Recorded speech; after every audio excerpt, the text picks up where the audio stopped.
नमस्कार दोस्तों, मैं डॉक्टर मनीषा दुबे मेरे यूट्यूब चैनल में आप सभी का बहुत बहुत स्वागत करती हूँ। तो फ्रेंड्स, हम रिपर्टी सीरीज़ कंटिन्यू कर रहे थे, लेकिन अभी उसको थोड़े दिनों के लिए ब्रेक करते हैं क्योंकि मुझे ऐसा लग रहा था कि लगातार कंटिन्यू रिपर्टी पढ़ते पढ़ते कहीं आप लोग बोर ना हो जाए। तो चलिए फ्रेंड्स, हम आज सॉल्व करेंगे उड़ीसा PSC 2021 में पूछे गए सारे क्वेश्चंस को। तो ये क्वेश्चन पेपर लेटेस्ट है फ्रेंड्स, आपके एग्ज़ाम्स के लिए बहुत ही महत्वपूर्ण होने वाला है। और रिपर्टी सीरीज़ को फ्रेंड्स हम कुछ दिनों बाद फिर से कंटिन्यू करेंगे। इसमें टोटल फ्रेंड्स 200 क्वेश्चन है। क्वेश्चन पेपर 1 में 100 क्वेश्चन एंड पेपर 2 में 100 क्वेश्चन है फ्रेंड्स। लेकिन इस वीडियो को अपन 4 पार्ट्स में बनाएंगे फ्रेंड्स। अभी फर्स्ट पार्ट में अपन 50 क्वेश्चन को ही सॉल्व करेंगे क्योंकि वीडियो काफ़ी लंबा हो जाएगा और जहाँ तक हो पाएगा हर क्वेश्चन को अपन डिटेल में सॉल्व करने की कोशिश करेंगे फ्रेंड्स। तो ये वीडियो आप लोग के एग्ज़ाम्स के लिए बहुत ही महत्वपूर्ण होने वाला है फ्रेंड्स, क्योंकि एक एक क्वेश्चन इसके बहुत ही इंपॉर्टेंट है। तो मेरे साथ वीडियो के एंड तक ज़रूर बने रहिए। तो चलिए देरी ना करते हुए आज का वीडियो हम स्टार्ट करते हैं।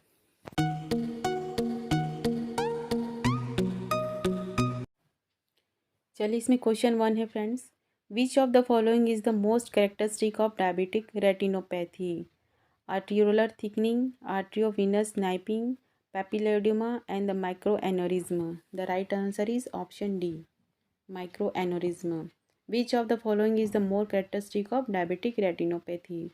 चलिए जानते हैं डायबिटिक रेटिनोपैथी क्या होता है। A complication of diabetes that affect the eye. Diabetic retinopathy is a caused by the damage to the blood vessel in the tissue at the back of the eye, जिसे कि retina कहते हैं अपन। Poorly controlled blood sugar is the risk factor। ठीक है friends, blood sugar control नहीं होने की वजह से डायबिटिक रेटिनोपैथी की प्रॉब्लम हमको देखने को मिलती है। और इसमें मोर कैरेक्टरिस्टिक सिम्टम क्या है? Micro aneurysm. The right answer is option D, micro aneurysm. चलिए आगे बढ़ते हैं। नेक्स्ट क्वेश्चन है friend, question number 2। Microcytic hypochromic anaemia is a seen in option A folic acid deficiency, vitamin B12 deficiency, iron deficiency and all of the above. The right answer is option 3, iron deficiency anaemia. ठीक है, microcytic hypochromic anaemia seen in the iron deficiency anaemia. And macrocytic hypochromic किस में देखने को मिलता है? वो हमको विटामिन B12 डेफिशिएंसी में देखने को मिलता है। और ये है माइक्रोसाइटिक हाइपोक्रोमिक एनीमिया। ठीक है फ्रेंड्स, चलिए नेक्स्ट क्वेश्चन देखते हैं। Question number 3। Cullen sign is a feature of vestibular neuronitis, acute pancreatitis, acute appendicitis या acute gastritis. The right answer is option B, acute pancreatitis में हमको कूलेन साइन देखने को मिलता है। Option 2, acute pancreatitis. ठीक है, कूलेन साइन किस में देखने को मिलता है हमको? एक्यूट पैंक्रिटाइटिस में। Question friend, question number 4। Rheumatoid arthritis has a predilection for the involvement of joint of hand and feet, knee joints, lumbosacral joints and the fourth hip joint. किस जॉइंट में हमको ज़्यादा देखने को मिलता है rheumatoid arthritis? The right answer is option A, joints of hand and feets. ठीक है, right answer is option 1। Rheumatoid arthritis has a more involvement in the joint of hand and wrist. Right answer is option 1. Next question देखते हैं, question number 5। Fingers clubbing is a seen in lung cancer, pneumothorax, allergic rhinitis या all of the above. Finger clubbing किस में हमको ज़्यादा देखने को मिलता है? लंग कैंसर में। The right answer is option 1, lung cancer में। नेक्स्ट क्वेश्चन है friend, question number 6। Sjogren syndrome has all except keratitis, blepharitis, dental caries या exophthalmos. The right answer is option 4। ठीक है, चलिए इसके बारे में जानते हैं अपन। सीजोग्रीन सिंड्रोम क्या होता है, किसे कहते हैं अपन, तभी ये हमको समझ में आएगा।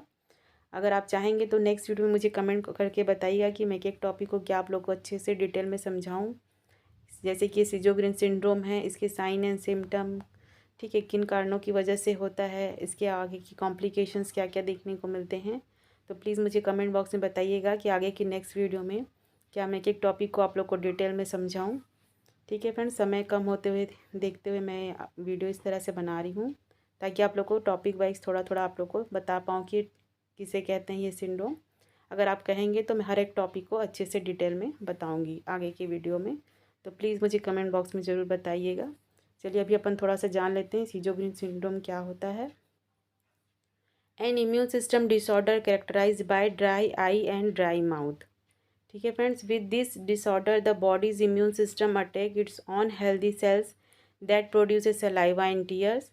सीजोग्रीन syndrome often occurs with other such as disorder such as a rheumatoid arthritis and the lupus. ठीक है फ्रेंड्स, ये खुद के बॉडी के ऑटो इम्यून डिसऑर्डर की वजह से ये प्रॉब्लम हमको देखने को मिलती है, और इसमें dry eye and dry mouth के सिम्टम सबसे ज़्यादा प्रोमिनेंट होते हैं। चलिए आगे बढ़ते हैं। ठीक है, Henoch Schonlein purpura. Option 1 characterized by the systemic vasculitis present with petechial rashes and the abdominal pain. Thrombocytic count is reduce and may present with haematuria. तो क्या होगा इसका right answer? What is the wrong about पूछ रहा है। ठीक है friends, इसमें से क्या रॉन्ग है इस कंडीशन के लिए। ठीक है, तो इसमें राइट आंसर क्या है? Option C, thrombocytic count is reduce. ठीक है, इस कंडीशन में ये स्टेटमेंट रॉन्ग है, बाकी सभी सही है। Characterize by the systemic vasculitis present with petechial rashes and abdominal pain हमको देखने को मिलेगा। May present with the haematuria. ठीक है, चलिए आगे बढ़ते हैं। नेक्स्ट क्वेश्चन देखते हैं, क्वेश्चन नंबर 8। क्वेश्चन नंबर 8 क्या पूछ रहा है? Hyper secretion of growth hormone before puberty result. किस कारण से हमको hyper secretion of growth hormone देखने को मिलता है प्यूबर्टी के टाइम में? क्या क्या ऑप्शन है? एक्रोमेगाली कंडीशन में, gigantism and Cushing syndrome and cretinism. तो राइट आंसर क्या है इसका फ्रेंड्स? Option B, गिगनेटिज्म। ठीक है फ्रेंड्स, क्वेश्चन क्या है इसमें? Hyper secretion of growth hormone before puberty हमको इस कंडीशन में देखने को मिलता है। ठीक है friends, right answer is option 2। Next question है friend, question number 9। The aetiological agent for the Creutzfeldt Jakob's disease is HIV, JC virus, EB virus और प्रियॉन्स। ठीक है, तो राइट आंसर क्या है इसका? Option D, prions. ठीक है, इटियोलॉजिकल एजेंट। ठीक है, क्रुड्सफील्ड जैकॉब डिसीज़। ठीक है, इसके बारे में अपन जानते हैं कि ये होता क्या है। चलिए देखते हैं। क्रुड्सफील्ड जैकॉब डिसीज़ क्या है friends? A degenerative brain disorder that leads to dementia and death.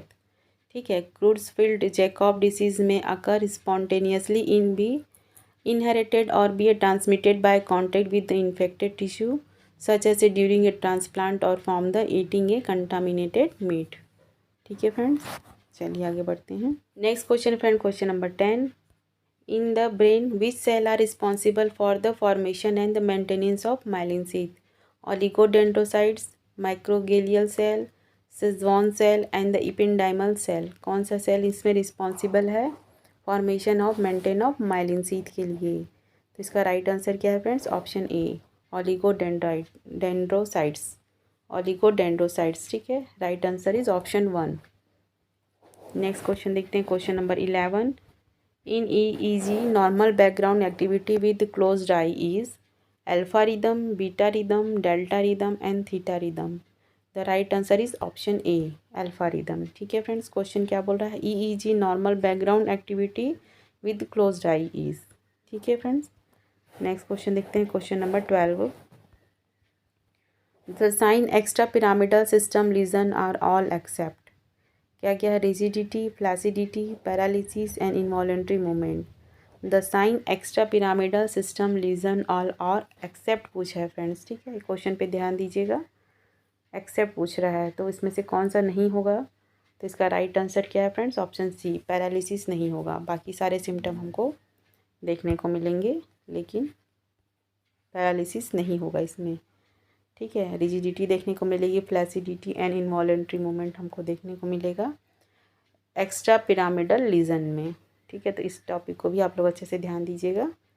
Paralysis की सिम्टम हमको देखने को नहीं मिलेगा, बाकी rigidity, flaccidity and involuntary movement हमको देखने को मिलेगा इसमें। नेक्स्ट क्वेश्चन है friend, question number 13। Visual anosognosia is an ability to recognize a place, failure to recognize a primary colour, patient denies his blindness and all of the above. The right answer is option 3, patient denies his blindness. Next question है friend, question number 14। Pain due to direct stimulation of peripheral nerve ending by noxious stimulant such as a trauma, burn or ischemia is a term as a क्या बोलेंगे इसको अपन? Option 1 क्या है? Nociceptive pain and the proprioceptive pain, neuropathic pain and the ischaemic pain. तो क्या कहेंगे इसे? Option right 1 is the right answer, nociceptive pain. ठीक है friends. Pain due to direct stimulation of peripheral nerve ending by the nauseous stimulant such as the trauma, burn and ischaemic condition. ठीक है, तो इस condition को अपन कहेंगे no सिपेप्टिव pain. ठीक है। Next question friend, question number 15। The causes of infectious mononucleosis syndrome is option 1 Epstein Barr virus, next cytomegalovirus, option 3 HIV-1 primary infection and option D all of the above. The right answer is option 4 all of the above. Mononucleosis syndrome के बारे में जानते हैं। Infection mononucleosis is often called the kissing disease. The virus that cause a mono Epstein-Barr virus is spread through the saliva. You can get it through the kissing, but you can also be exposed by sharing a glass of food utensil with someone who has a mono। ठीक है, इसमें right answer क्या दिया गया है friends? Option D. ठीक है, all of the above बोला गया है। चलिए इसके बारे में अपन थोड़ा देखते हैं डिटेल में, क्योंकि इसमें Epstein-Barr वायरस मेन कॉजेज़ बताया गया है, साथ ही साथ जो कि साइटोमेगेलोवायरस, HIV-1 प्राइमरी इन्फेक्शन, ये सभी भी इसके कॉजेज़ हो सकते हैं मोनोन्यूक्लियोसिस सिंड्रोम होने के। लेकिन मेन कॉजेज़ क्या है इसका? Epstein-Barr वायरस है। ठीक है, राइट आंसर इसमें ऑल ऑफ दी अबव दिया है। बाकी कॉजेज़ भी हो सकते हैं इस कंडीशन के लिए। चलिए देखते हैं थोड़ा सा। The most common causes of mononucleosis is the Epstein-Barr virus, but other virus also can causes a similar symptom. This virus is spread through the saliva and you may have catch it from the kissing or from the sharing a food or drinks। ठीक है friends, main virus कौन सा है? Epstein-Barr virus, लेकिन बाकी virus भी responsible होते हैं मोनोन्यूक्लियोसिस सिंड्रोम होने के लिए। तो इसका राइट आंसर क्या होगा friends? All of the above. ठीक है, मेन कॉजेज अगर पूछा जाएगा तो फिर आप लोग Epstein-Barr वायरस पे टिक कीजिएगा। ठीक है फ्रेंड्स, चलिए आगे बढ़ते हैं। क्वेश्चन क्या है friend? Question number 16। What is torsades de pointes? Torsades de pointes. ठीक है, complication of gout, cardiac tamponade, ventricular tachycardia या पेशेंट में बी एसिम्प्टोमेटिक। कौन सा सिम्टम होगा इसके लिए? तो राइट आंसर क्या है? Ventricular tachycardia. ठीक है, what is torsades de pointes? ठीक है, right answer is option 3 ventricular tachycardia. चलिए इसके बारे में जानते हैं ये क्या होता है। Torsade de pointe is a type of very fast heart rhythm, जिसे कि अपन टैकीकार्डिया कहते हैं, that start in your heart lower chamber, ventricle से स्टार्ट होता है। Unlike a normal pulse rate to of 60 to 100 beats a minute, a fast heart beat in your ventricle, ventricular tachycardia is more than the 100 beats. ठीक है, तो इस condition को अपन बोलेंगे ट्रोसेड D points, जिसको कि अपन वेंट्रिकुलर टैकीकार्डिया कहेंगे। ठीक है फ्रेंड्स, तो राइट आंसर क्या है? Option 3 ventricular tachycardia. ठीक है, नेक्स्ट क्वेश्चन क्या है friend? Question number 17। Anomalies in tetralogy of Fallot. Option 1 pulmonary stenosis, right ventricular hypertrophy, ventricular septal defect and overriding aorta. Next क्या है? Aortic stenosis, right ventricular hypertrophy, ventricular septal defect and overriding aorta. Third क्या? Pulmonary stenosis, left ventricular hypertrophy, ventricular septal defect and overriding aorta. And next fourth क्या है? Pulmonary stenosis, left ventricular atrophy, left ventricular hypertrophy and आर्टियल septal defect and overriding aorta. सबसे पहले देखते हैं अपन tetralogy of Fallot किसे कहेंगे। ठीक है फ्रेंड्स, इस सब कंडीशन को अपन समझेंगे तभी हमको ये ऑप्शन समझ में आएगा। टेट्रोलॉजी ऑफ फैलॉट क्या है? Rare condition cause by the combination of 4 heart defect that are present at birth. ठीक है friends, combination of 4 heart defect that are present at birth. Tetralogy of Fallot defect causes oxygen poor blood to the flow out of the heart and into the rest of the body. The risk factor include a viral illness such as a rubella, German measles during pregnancy, maternal alcoholism or family history of the condition. ठीक है, क्या है friends? causes is oxygen in poor blood supply to flow out of the heart and into the rest of the body। ठीक है, heart में भी oxygen की कमी हो जाती है और पूरे बॉडी में। रिस्क फैक्टर क्या है? Viral illness such as rubella measles की वजह से ड्यूरिंग प्रेगनेंसी के टाइम में यदि आपको रूबेला इन्फेक्शन हो गया हो। मटरनल एल्कोहलिज्म, फीमेल मटरनल जो है वो अल्कोहल ज़्यादा लेती हो या फैमिली हिस्ट्री हो, तो उस कंडीशन में ये प्रॉब्लम देखने को मिलती है। तो इसमें राइट आंसर क्या है? हमको क्या देखने को मिलेगा? pulmonary stenosis, right ventricular hypertrophy and the ventricular septal defect and overriding of aorta। तो राइट आंसर क्या है? ऑप्शन 1 हमको इसमें देखने को मिलेगा। ठीक है फ्रेंड्स, पल्मोनरी स्टेनोसिस याद कर लीजिए आप लोग, right ventricular hypertrophy, ventricular septal defect and the overriding of aorta. ठीक है फ्रेंड्स, क्वेश्चन है friend, question number 18, homogeneous opacity in the chest X-ray is seen in lobar pneumonia, pneumothorax, massive pleural effusion and large enhancing lung tumour. The right answer is option A, lobar pneumonia. ठीक है friends, homogeneous opacity in the chest X-ray in lobar pneumonia में हमको ये symptom देखने को मिलेगा। चलिए आगे बढ़ते हैं, नेक्स्ट क्वेश्चन देखते हैं, question number 19, which is the most correct about the pernicious anaemia due to deficiency of vitamin B12, due to deficiency of intrinsic factor, due to atrophy of the gastric mucosa for the auto immune disorder and due to deficiency of vitamin B12 and folate. तो right answer क्या होगा इसका friends? Right answer is option C, 3। ठीक है, due to atrophy of the gastric mucosa from the autoimmune disorder. Question है question number 20, plague is a cause by Salmonella typhi, Yersinia pestis, mycobacteria या Treponema pallidum. The right answer क्या है? Option 2, Yersinia pestis. चलिए इसके बारे में देखते हैं। Plague is a infectious disease that affect the animals and humans. It is a cause by the bacteria Yersinia pestis. The bacterium is found in the rodent and their fleas and occurs in many areas of the world, including the United States. ठीक है friends, चलिए आगे बढ़ते हैं, next question देखते हैं। Next question friend, question number 21, the presence of burning in cervical smear after 21st day suggested ovulation positive, anovulation, cervical ectopy या chronic cervicitis. The right answer is option 2, anovulation. ठीक है friends, presence of burning in the cervical smear after the 21st day.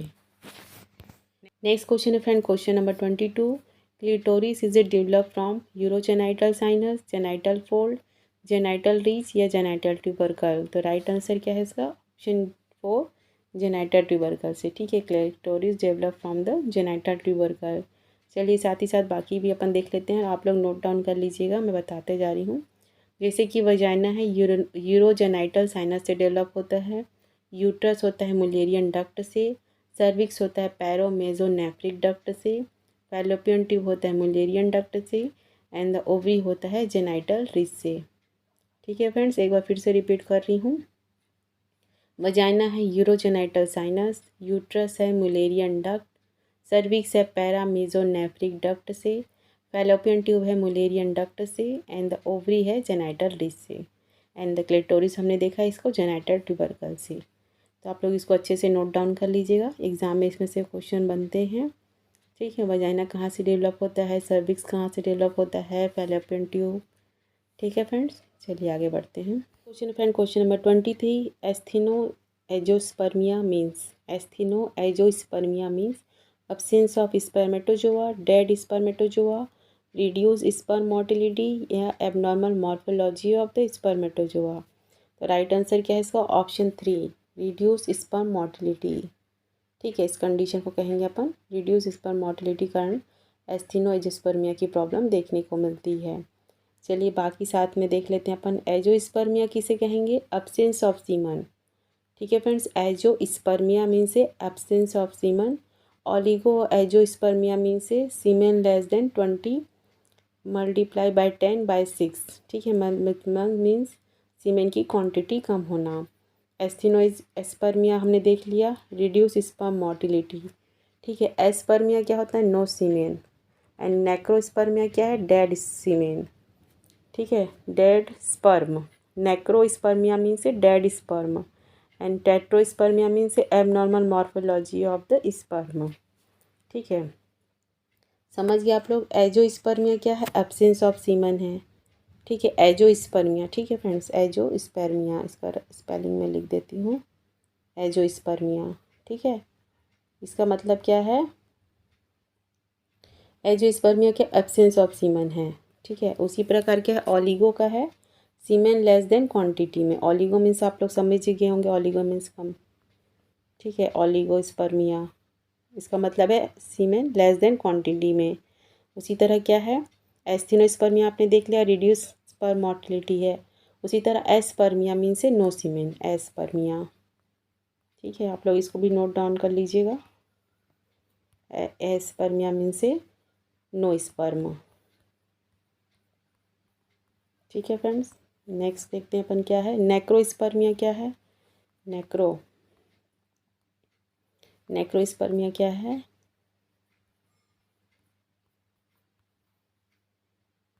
नेक्रोस्पर्मिया है dead sperm. ठीक है, इसका है dead sperm. नेक्रोस्पर्मिया क्या क्या है, डेड स्पर्म। ठीक है, और नेक्स्ट क्या है, टेट्रोस्पर्मिया क्या है, टेट्रो। ठीक है, इसको भी अपन टाइप कर लेते हैं, टेट्रोस्पर्मिया। ठीक है फ्रेंड्स, इसका मतलब क्या होता है, इसका है abnormal morphology of the sperm. ठीक है, एबनॉर्मल मॉर्फोलॉजी ऑफ स्पर्म। ठीक है फ्रेंड्स, तो आप लोग इसको नोट डाउन कर लीजिएगा। Azoospermia, aspermia, oligospermia, necrospermia, teratospermia. ठीक है फ्रेंड्स, तो ये सारे टर्म्स मैं आपको अच्छे से बता दी हूँ। Azoospermia absence of semen, oligospermia semen less than quantity, asthenospermia means the motility reduce, aspermia no semen, necrospermia dead sperm, and teratospermia means the abnormal morphology of the sperm. ठीक है फ्रेंड्स, नेक्स्ट क्वेश्चन है question number 24, which one is the correct predisposing factor for uterine fibroma. ठीक है, main कारण क्या है uterine fibroma का, तो राइट आंसर क्या है देखते हैं। Usually multipara, long period of secondary infertility, young age group, या डायबिटिक वुमन। तो राइट आंसर क्या है इसका, option 2, long period of secondary infertility की वजह से हमको ये प्रॉब्लम ज़्यादा देखने को मिलती है। नेक्स्ट क्वेश्चन देखते हैं question number 25, risk factor for CIN। CIN क्या है, चलिए इसके बारे में देखेंगे अपन। इसमें क्या क्या ऑप्शन दिया है, yearly sexual intercourse, multiple second partner, oral pills user, या ऑल ऑफ दी अबव। तो सबसे पहले अपन जानते हैं कि CIN क्या होता है। CIN क्या है friends, cervical inter epithelial neoplasia. CIN कहेंगे इसको शॉर्ट फॉर्म में अपन, cervical inter epithelial neoplasia is a pre-malignant condition of the uterine cervix. The cervix surface of the cervix that is visualized on vaginal speculum examination is covered in squamous epithelium, and the endocervix including the cervical canal is covered with the glandular epithelial. Means cells इसमें change हो जाती है, इसी को अपन cervical intra epithelial neoplasia कह देंगे। ठीक है फ्रेंड्स, तो हमको इसमें ऑप्शन में क्या क्या पूछा गया है, रिस्क फैक्टर फॉर CIN। ठीक है, सर्वाइकल इंटर इपिथेलियल नियोप्लेजिया के लिए रिस्क फैक्टर कौन कौन से होंगे, yearly sexual intercourse, less than 16 years, multiple second partners, oral pills users, and all of the above. तो राइट आंसर क्या है, ऑल ऑफ दी अबव। ये सारे रिस्क फैक्टर हैं जिसकी वजह से हमको ये प्रॉब्लम देखने को मिलती है। ठीक है फ्रेंड्स, चलिए आगे बढ़ते हैं। क्वेश्चन क्या है friend, question number 26, which one is the incorrect in miscarriage after the expulsion of fleshy mass. Which one is the incorrect in miscarriage after the expulsion of fleshy mass, sudden excessive bleeding, subsidence of abdominal pain, uterus become smaller, cervical os is close. ठीक है, तो इसमें right answer तो option 1 दिया है friends, मुझे लेकिन doubt हो रहा है क्योंकि miscarriage after the expulsion of fleshy mass के बाद हमको ब्लीडिंग तो देखने को मिलेगी ही, तो इस क्वेश्चन के आंसर में मुझे डाउट है। तो मैं इसका आंसर आप लोग को हो सके तो आप लोग मुझे कमेंट बॉक्स में बताइएगा अगर आप लोग को पता चल जाए तो। लेकिन इसमें राइट आंसर 1 दिया है, सडन एक्सेसिव ब्लीडिंग, लेकिन इनकरेक्ट पूछा गया है। लेकिन ये तो करेक्ट होना चाहिए ना, सडन एक्सेसिव ब्लीडिंग तो होगी ही ना, miscarriage after the expulsion of fleshy mass. ठीक है फ्रेंड्स, तो इस क्वेश्चन के आंसर में थोड़ा सा डाउट है, आप लोग अगर कंफर्म हो तो कोई बताइएगा मुझे कमेंट बॉक्स में। Next question friend, question number 27, Osiander sign means है cervix become soft as earlier as a 6th week, the discoloration of vaginal mucosa, increase pulsation at the later fornix, या uterus feels soft and elastic. तो Osiander sign क्या कौन सा है friends, right answer is option 3। ठीक है friends, right answer is option 3, increase pulsation at the lateral fornix. ठीक है, इसे अपन ओसिएंडर साइन कहेंगे। चलिए इसके बारे में थोड़ा देखते हैं, ओसिएंडर साइन के बारे में। An early indication of pregnancy and which the pulsation can be felt through the lateral vaginal fornix. उसी की तरह साथ में देखते हैं अपन चॉडविक साइन किसे कहेंगे, चैडविक साइन, ठीक है, जिसमें ब्लूइश डिस्कलरेशन दिखाई देता है, आप लोग कंफ्यूज ना हो दोनों साइन में। और सिएंडर साइन में पल्सेशन फील होता है, और चैडविक साइन में क्या दिखेगा हमको, early sign of pregnancy. It occurs when the blood flow to the cervix and vaginal increase around the 4th week of pregnancy, causing those tissue is become a purplish red. Colostrum is a fluid rich with protein and the antibodies made by the breast during the pregnancy। ठीक है friends, इसमें हमको purplish reddish colour का हमको वजाना and cervix दिखाई देगा। And the colostrum is a fluid rich with the protein and the antibodies made by the breast during the pregnancy. ठीक है, तो आप लोग को क्लियर हो गया होगा। नेक्स्ट क्वेश्चन है question number 28। Torsion of the neck is a inevitable phenomena during birth of head, internal rotation of the head, external rotation of the head, या restitution. The right answer is option 2, internal rotation of the head. Torsion of the neck is a inevitable phenomenon during birth। ठीक है friends, right answer is option 2, internal rotation of the head. Next question देखते हैं question number 29।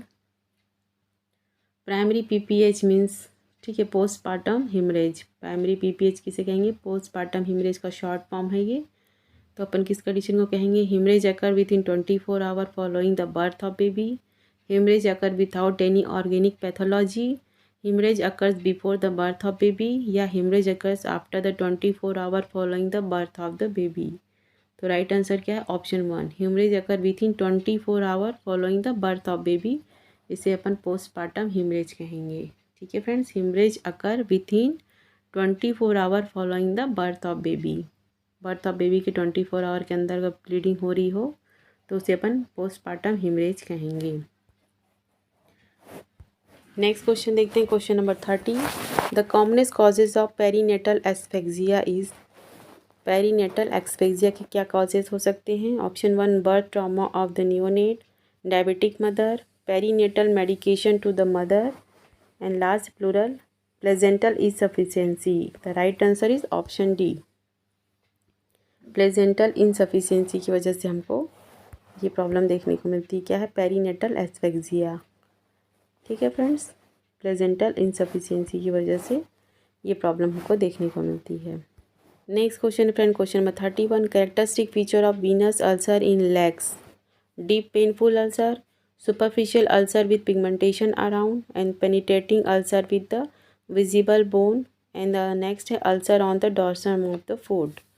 तो right answer क्या है friends, इसका right answer है option B, superficial ulcer with pigmentation around. ठीक है, characteristic feature of venous ulcer in the leg हमको बाहर ही दिखाई देता है ये तो। ठीक है, तो क्या है, superficial ulcer with the pigmentation around. Right answer is option B.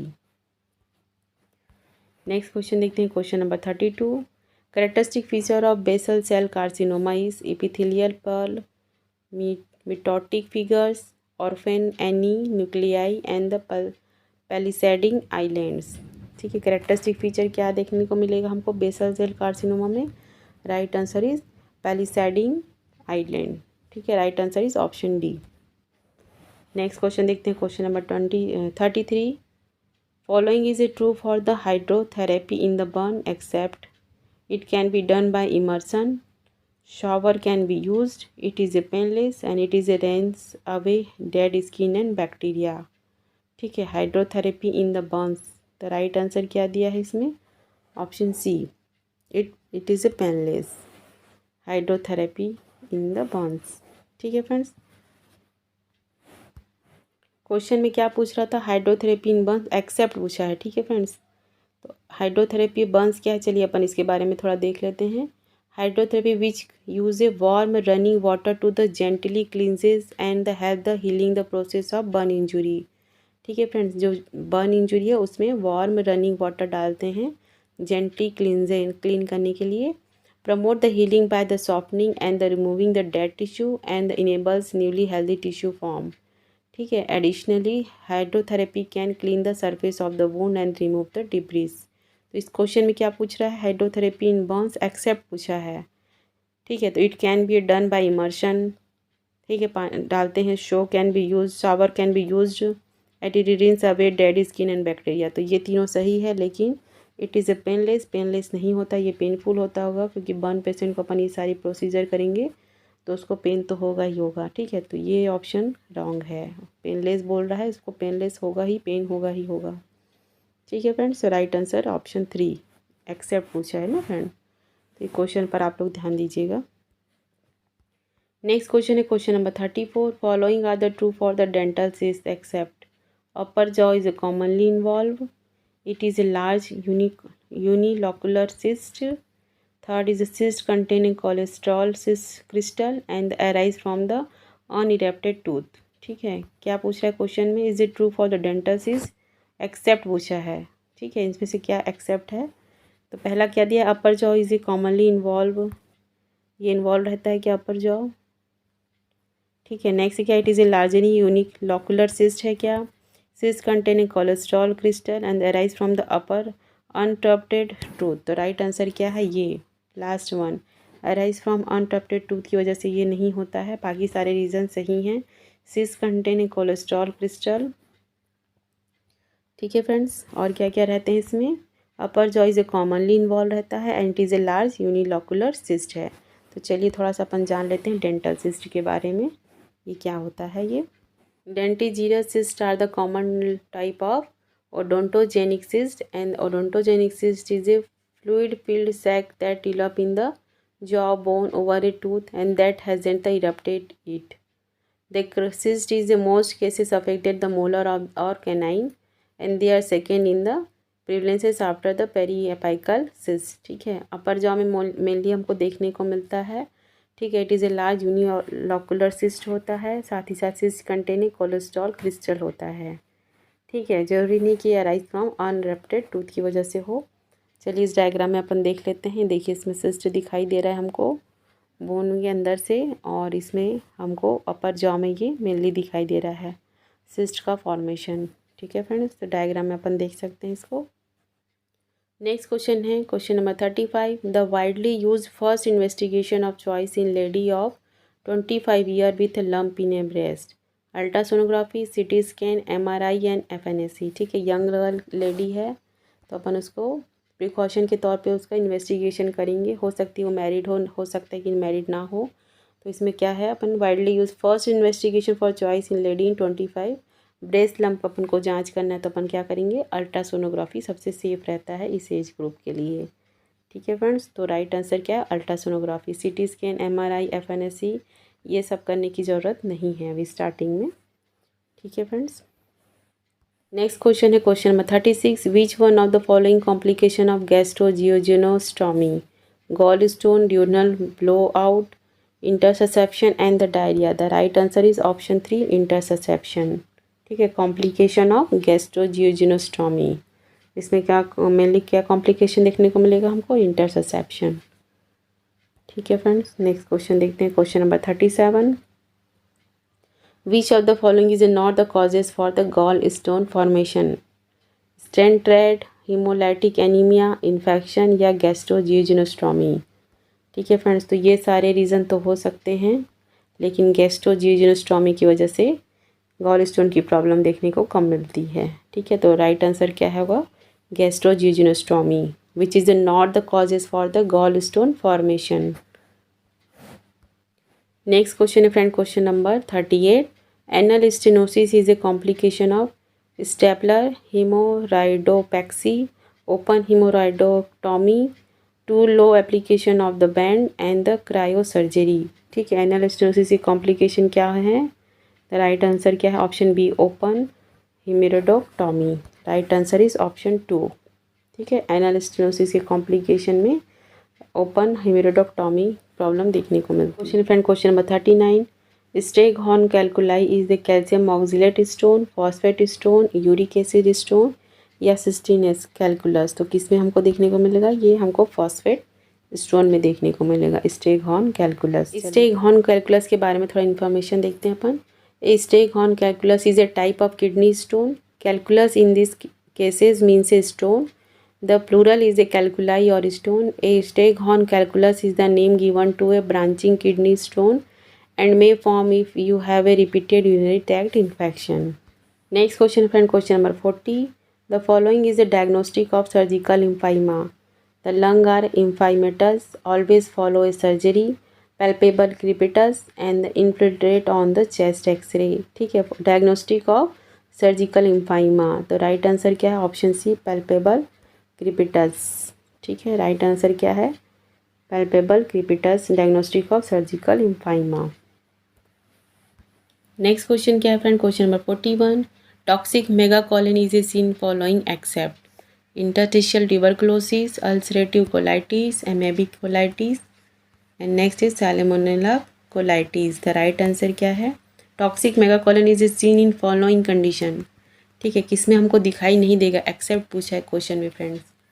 ठीक है, तो मेगाकोलिन की कंडीशन हमको किस में दिखाई नहीं देगा? इंटरस्टिशियल ट्यूबरकुलोसिस में ये कंडीशन हमको दिखाई नहीं देगा. बाकी ulcerative colitis, amoebic colitis and the salmonella colitis में हमको ये टॉक्सिक मेगाकोलिन की कंडीशन दिखाई देगी फ्रेंड्स. नेक्स्ट क्वेश्चन है question number 42. The most common benign tumour of spleen is the haemangioma, lymphoma, tuberculoma या lipoma. Most common benign tumour of the spleen. The right answer क्या है?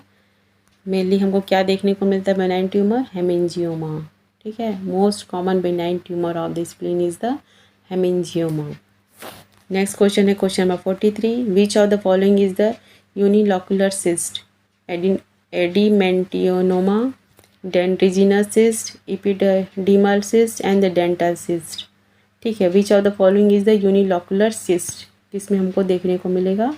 The right answer is the, अभी हमने देखा था friend dental cyst में ही हमको ये सिम्टम यूनिलॉकुलर सिस्ट हमको देखने को मिला था. ठीक है, right answer is option D, dental cyst. Next question है क्वेश्चन नंबर 44.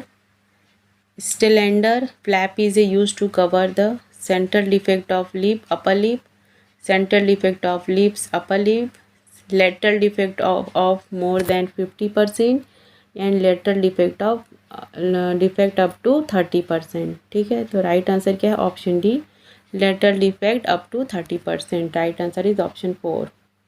ठीक है friends, Estlander flap is a cover to lateral defect up to 30%.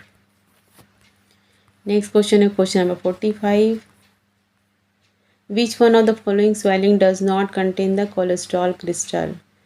किस स्वेलिंग में हमको कोलेस्ट्रॉल क्रिस्टल दिखाई नहीं देगा? किस तरह की स्वेलिंग में? ब्रैंकियल सिस्ट में, सीबेशियस सिस्ट में, डेंटल सिस्ट में या हाइड्रोसिल में? ठीक है फ्रेंड्स, तो राइट आंसर क्या है? हमको सीबेशियस सिस्ट में कोलेस्ट्रॉल क्रिस्टल नहीं दिखाई देंगे. Right answer is option B, branchial cyst में दिखाई देगा हमको, डेंटिजियस सिस्ट में हमने देखा ही था कोलेस्ट्रॉल क्रिस्टल के बारे में, हाइड्रोसिल में भी हमको दिखाई देगा, लेकिन सीबेशियस सिस्ट में कोलेस्ट्रॉल क्रिस्टल हमको दिखाई नहीं देगा. ठीक है friend, right answer is option 2. Next question क्या है? Question number 46. India was the declared small pox free in the. Right answer क्या है इसमें? ऑप्शन बी, 1977 है. ठीक है फ्रेंड्स, कई बुक्स में 1980 भी दिया है, लेकिन राइट आंसर क्या है? 1977 में इंडिया से डिक्लेयर हो गया था स्मॉल पॉक्स. ठीक है, तो इसको आप लोग याद कर लीजिएगा, एग्जाम में क्वेश्चंस हमेशा आते ही हैं. नेक्स्ट क्वेश्चन देखते हैं question number 47. UNICEF was stabilize in the year. UNICEF कब स्टेबलाइज हुई थी? 1946, 1948, 1952 या 1958? तो राइट आंसर क्या है फ्रेंड्स? ऑप्शन 1, 1946 में यूनिसेफ स्टेबलाइज हुई थी. मीन्स आप लोग ऐसे याद कर सकते हैं, 1947 हमारा इंडिया आज़ाद हुआ था, उससे 1 साल पहले यूनिसेफ स्टेबलाइज हुई थी. ठीक है, हमारे देश की आज़ादी से 1 साल पहले ही यूनिसेफ को स्टेबलाइजमेंट हुआ था. ठीक है फ्रेंड्स, नेक्स्ट क्वेश्चन देखते हैं क्वेश्चन नंबर 48. क्वेश्चन क्या है? Biological mode of transmission of microfilaria that occur in the culex mosquito is cyclopropagative, cyclo developmental, propagative या ट्राइसोवायरल. ठीक है, ट्राइसोवायरल. तो राइट आंसर क्या दिया है फ्रेंड इसमें? Option B, cyclo development. ठीक है friend, right answer is option 2, biological mode of transmission of microfilaria that occurs in Culex mosquito. Right answer is cyclo development के थ्रू इसका ट्रांसमिशन होता है फ्रेंड्स. नेक्स्ट क्वेश्चन देखते हैं question number 49. PEP smear test for the detection of the carcinoma of cervix is the which level of prevention? Primordial, primary, secondary या tertiary? कौन सा prevention है ये? PEP smear test for the detection of the carcinoma of the cervix. तो right answer है secondary prevention है ये। ठीक है friends, option 3 right answer, secondary prevention है ये। PEP smear test for detection of carcinoma of cervix. ठीक है फ्रेंड, नेक्स्ट क्वेश्चन देखते हैं, question number 50। Disinfecting action of the chloride on water is mainly due to the hydrogen chloride, hypochlorous acid, hypochloride ion या hydrogen ion. ठीक है, तो right answer क्या है? हाइपोक्लोरस एसिड की वजह से होता है ये। Disinfecting action of the chloride on water mainly due to hypochlorous acid की वजह से हमको डिसइंफेक्शन देखने को मिलता है। ठीक है फ्रेंड्स, तो आज का वीडियो यहीं पर एंड करती हूँ फ्रेंड्स। होप करती हूँ ये सारे क्वेश्चन आपके एग्ज़ाम्स के लिए हेल्पफुल रहेंगे। नेक्स्ट क्वेश्चन में अपन फ्रेंड्स के उड़ीसा PSC 2021 में पूछे गए क्वेश्चन के 51 से लेकर के 100 तक के क्वेश्चन को सॉल्व करेंगे फ्रेंड्स। तो अगर आप मेरे साथ ऐसे जुड़े रहना चाहते हैं तो प्लीज़ मेरे वीडियो को लाइक कीजिए, चैनल को सब्सक्राइब कीजिए, साथ ही साथ बेल आइकन को प्रेस करना ना भूलें फ्रेंड्स। तो मिलते हैं नेक्स्ट वीडियो में, 51 to 100 क्वेश्चन को अपन सॉल्व करेंगे फ्रेंड्स। तब तक अपना ख्याल रखिए, take care, thank you and best of luck.